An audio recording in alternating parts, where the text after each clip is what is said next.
Good evening everybody, we're back for another trip to Buckethead land to take a look at Pike 118 Elevator. So let's begin. Woo!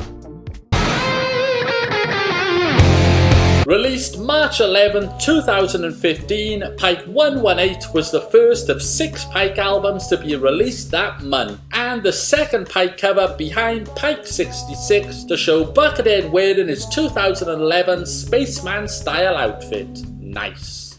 The elevator ride begins with track 1, 10th Floor. What starts as, to be honest, a fairly unremarkable riff with some standard shred soloing on top really kicks into gear around 2.5 minutes with more focused and enjoyable soloing to the track's conclusion. It's not great, but it's a decent start to the album.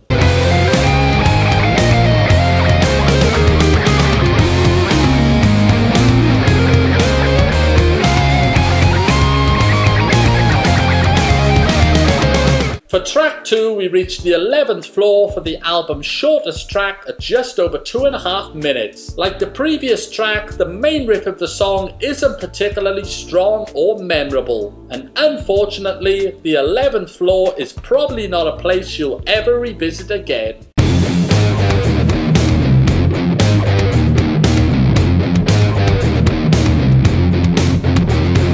The elevator doors open up on the 12th floor with a more enjoyable and accessible riff that has a nice flow, later using the kill switch around the 3.5 minute mark to great effect, though unfortunately not long enough.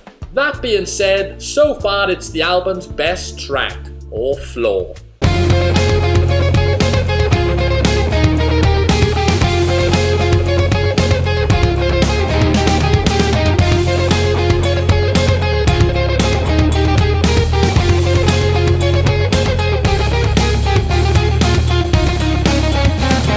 Track 4, we stop at the 13th floor, and from the 2-minute mark, Buckethead rips into some mighty soloage, with crazy tapping sequences and speed like we come to expect. Like track 3, it's one of the album's better tracks, although the backing track isn't particularly strong or memorable, and at times seems to work against Buckethead's soloing rather than complementing it.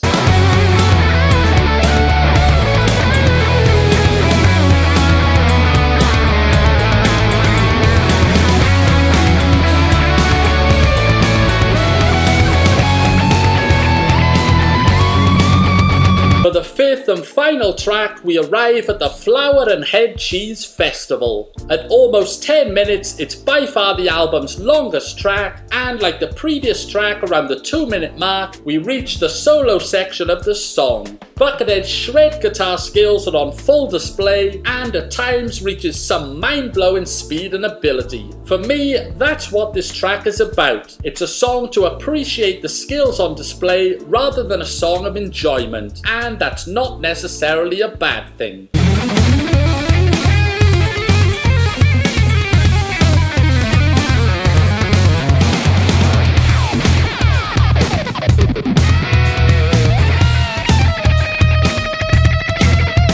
Overall, Pike 118 isn't one of Buckethead's stronger Pike albums by a long way. The drum tracks on the album are especially unremarkable, and at times are flat to the point of hurting the songs. Whilst I don't feel that any of the tracks are particularly bad, in fact there's some really good moments, they're just okay, but not songs I revisit often. After adding up the rating I gave for each track, it came to 59%, which I categorize as average. Pike 118 is okay. You can find my individual song ratings and breakdown on our website, NatterNet.com. So what's your rating for Pike 118? To work out what percentage you give the album, rate each song out of 5 stars, add up your total, and divide it by the total score possible, which for Pike 118 is 25, then times it by 100. So Buckethead's Elevator, up or down? What do you think?